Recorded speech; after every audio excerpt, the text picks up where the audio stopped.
Want to start using the Blink app to control your home security system, but not sure how? I'm Jessica, and in this video, I'll show you how to download and install the Blink app. Note that this video will demonstrate on iPhone, but written instructions for both Android and iOS will be listed in the description box. Now let's get started. To download the Blink camera app, first open the App Store.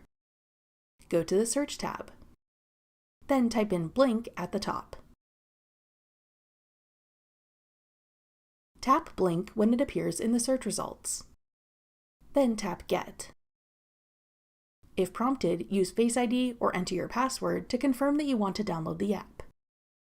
Wait for the installation to complete. Then tap Open to start using the Blink app. That's all it takes to download the Blink camera app. If you have Ring cameras, check out this tutorial next to learn how to get the Ring app. Click the video on your screen now to watch. Thanks for watching.